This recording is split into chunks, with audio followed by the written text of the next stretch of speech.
Kalau kita membaca di dalam Asbabun Nuzul, cerita yang berkaitan dengan surat Al-Muzammil, maka surat ini turun ketika Nabi dalam keadaan sedih. Waktu itu Nabi sedang berdakwah di antara keluarga besar beliau dan beberapa sahabat, beberapa paman-paman dan keluarga besar Nabi SAW. Jadi lagi berdakwah di antara keluarga besar, kemudian beliau mendapatkan penolakan, terutama penolakan dari Abu Lahab. Kalau yang lain nggak menolak, hanya diam saja.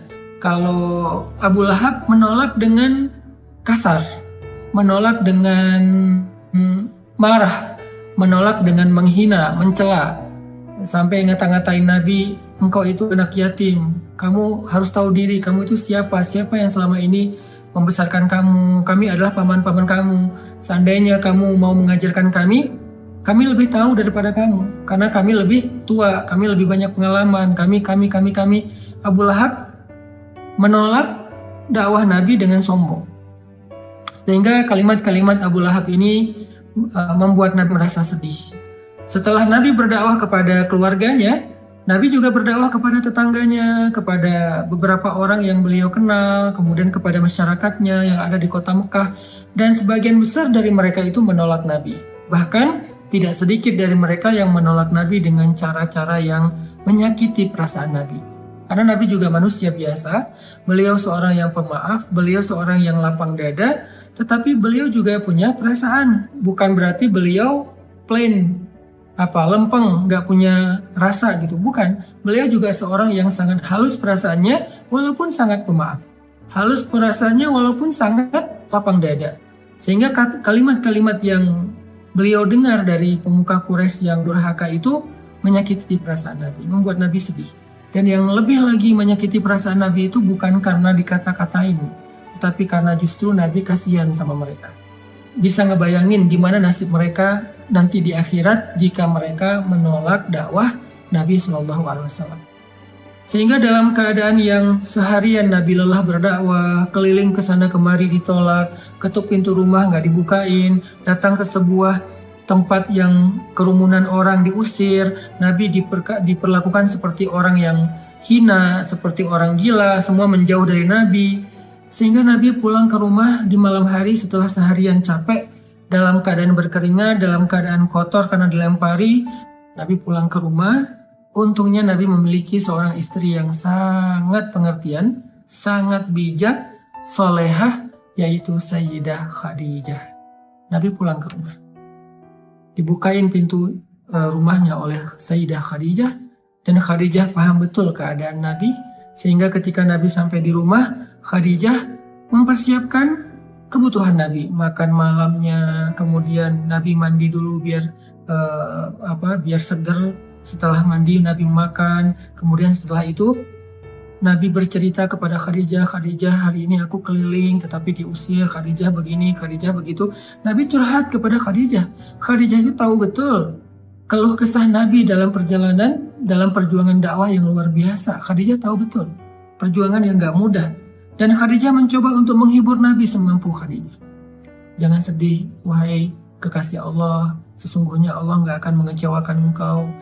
Dan seterusnya, sambil Nabi istirahat, maka Nabi curhat kepada Khadijah. Lalu setelah semakin larut malam, Nabi pun tidur bersama dengan Khadijah.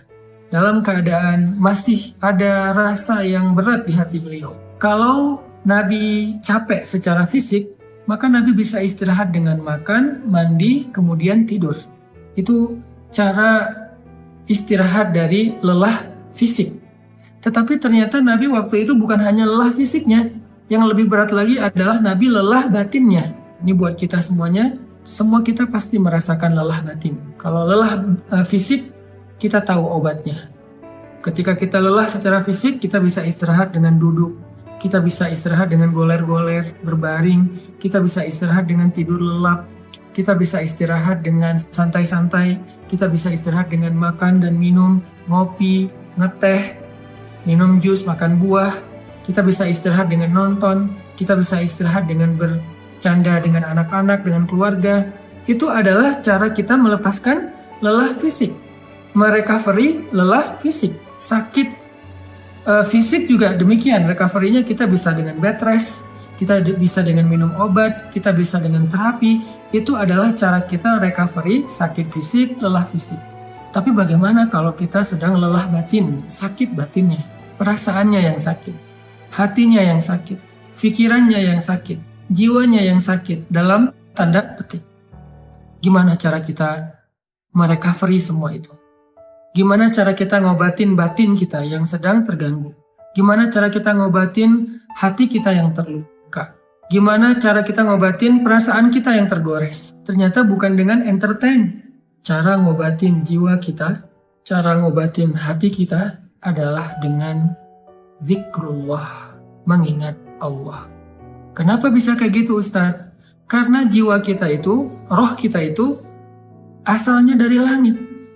Beda sama jasad kita, fisik kita. Jasad atau fisik kita itu asalnya dari bumi.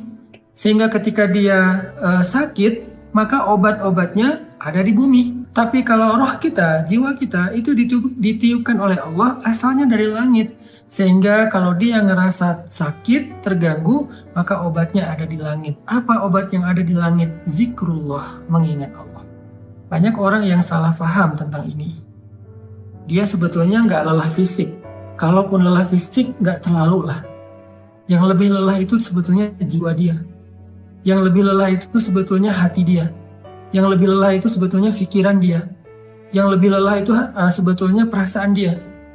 Maka dalam kelelahan seperti itu, dia mencoba untuk merecovery-nya dengan cara jalan-jalan, dengan cara nonton, dengan cara entertain, dengan cara goler-goler, dengan cara tidur lelap dari pagi sampai sore, malam sampai pagi lagi. Dia pikir dengan begitu dia bisa melupakan rasa sakit hatinya.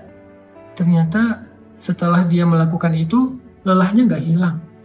Beban di hatinya itu nggak menjadi ringan. Luka di perasaannya itu nggak menjadi sembuh. Kenapa? Karena dia bukan sedang lelah fisik, dia bukan sedang capek secara fisik, dia bukan sedang sakit secara fisik. Dan itulah yang terjadi kepada Nabi SAW. Sehingga ketika Nabi pulang ke rumah, Nabi capek, tapi yang lebih capek lagi perasaan dan hati beliau. Nabi istirahat bersama dengan Khadijah, Khadijah menyiapkan air hangat, Nabi makan bersama dengan Khadijah, Nabi curhat sedikit kepada Khadijah. Setelah itu Nabi tidur. Karena Nabi berharap dengan tidur, beliau bisa merecovery lelahnya beliau. Ternyata Allah tahu, Nabi bukan hanya butuh tidur. Ya, seseorang butuh tidur untuk recovery lelah fisiknya. Tetapi bukan hanya fisiknya yang lelah. Nabi juga merasakan lelah yang luar biasa hatinya. فَلَعَلَّكَ بَاخِعٌ نَفْسَكَ عَلَىٰ آثَارِهِمْ فَلَعَلَّكَ بَاخِعٌ نَفْسَكَ عَلَىٰ آثَارِهِمْ إِن لَّمْ يُؤْمِنُوا بِهَٰذَا الْحَدِيثِ أَسَفًا. Kata Allah di surat Al-Kahfi. Hampir saja engkau mencelakai dirimu sendiri. Hampir saja engkau mencelakai dirimu sendiri. Karena merasa berat terhadap pengingkaran mereka. Merasa berat terhadap kedurhakaan mereka, merasa berat terhadap kekufuran mereka, hampir saja engkau mencelakai dirimu sendiri. Hampir saja engkau membebani perasaanmu sendiri. Itu yang dirasakan Nabi. Nabi sangat terbeban. Bukan terbeban secara subjektif perasaan pribadi beliau, bukan. Beliau itu terlalu menginginkan hidayah kepada umatnya. Beliau itu akan sangat sedih kalau ada yang menolak dakwah beliau. Bukan karena pribadinya, tetapi karena kasihan kepada mereka. Allah tahu Nabi sedang merasakan itu. Sehingga ketika Nabi tertidur, terlelap, Muzammil itu sebuah kiasan bahwa Nabi itu tidur lelap. Dalam bahasa Arab, orang kalau tidur lelap itu diistilahkan dengan berselimut. Walaupun bisa juga bermakna memang Nabi memakai selimut, tetapi Al-Quran lebih dalam dari itu. Al-Quran sedang tidak bicara hanya soal selimut yang dipakai Nabi, tetapi Al-Quran itu adalah bahasa sastra, bahasa yang tinggi. Maknanya itu tidak sedangkal pemaknaan kita, pasti pemaknaannya lebih dalam lagi. Sehingga kalimatnya ayyuhal muzammil, wahai orang yang berselimut di sini artinya wahai orang yang sedang lelap dalam tidurnya. Wahai orang yang sedang nyaman dengan tidurnya. Kan berselimut itu nyaman, lelap ya. Wahai orang yang sedang beristirahat dari lelah fisiknya dengan cara tidur. Allah tahu Nabi butuh istirahat, tidur agar bisa merecovery capek secara fisik. Tetapi Nabi juga butuh sesuatu yang bisa merecovery capek batin, perasaan, jiwa, dan pikiran beliau. Sehingga Allah berfirman, Qumil lail, bangunlah di malam hari. Ternyata fadilah keutamaan pertama dari tahajud itu adalah tahajud obat dari lelahnya jiwa. Tahajud adalah recovery batin. Tahajud adalah obat hati. Tahajud adalah penenang pikiran apabila dilakukan dengan sungguh-sungguh. Tabattul atau tabtilah. Itulah keutamaan tahajud. Setelah Nabi beristirahat dengan cara tidur untuk merecovery lelah fisiknya, Allah suruh Nabi juga untuk melakukan sesuatu yang bisa merecovery lelah batinnya. Apa itu? Qumil lail, berdirilah di malam hari. Bangun malam, tahajud. Sehingga buat kita semua yang pernah merasakan lelah batin, atau mungkin sekarang sedang merasakan itu, sedang ngerasa lelah batinnya, sedang ngerasa capek jiwanya, sedang ngerasa sakit hatinya, sedang ngerasa terluka perasaannya, sedang ngerasa galau pikirannya, qumil lail, bangunlah di malam hari, maka Allah Subhanahu wa Ta'ala akan mengobati luka di hati kita, seperti obat yang bisa menyembuhkan luka di fisik kita. Bangunlah di malam hari, maka Allah akan menyembuhkan sakit hati kita, seperti obat yang bisa menyembuhkan sakit fisik kita. Bangunlah di malam hari, maka Allah akan menyembuhkan goresan di perasaan kita, sebagaimana obat bisa menyembuhkan goresan luka di kulit kita. Bangunlah di malam hari, maka Allah Subhanahu wa Ta'ala akan menenangkan pikiran kita, sebagaimana ada jenis obat yang bisa menenangkan kita dari rasa sakit. Bangunlah di malam hari, maka Allah akan melapangkan dada kita, sebagaimana obat bisa menjadikan kenyamanan bagi kita yang sedang merasakan kesakitan. Bangunlah di malam hari, Allah Subhanahu wa Ta'ala akan menyembuhkan penyakit-penyakit amradul qulub, atau perasaan tidak nyaman di jiwa kita. Itu fadilah keutamaan pertama dari tahajud atau tarawih apabila kita melakukannya dengan benar. Jadi sekarang kita jadi tahu recovery yang kita butuhkan itu ada dua. Ada recovery fisik, ada recovery zahir, ada recovery jasad kita, tubuh kita, ada recovery jiwa kita, batin kita, perasaan kita, hati kita.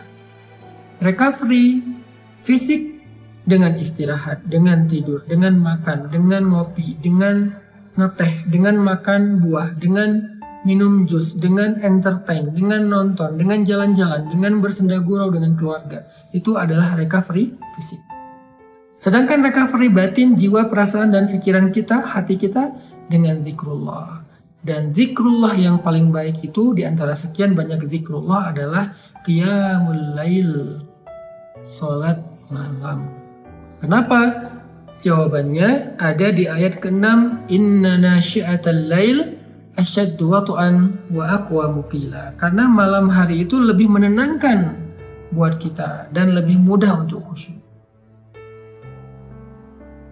Itu fadilah pertama dari tahajud atau qiyamul lail atau salat tarawih.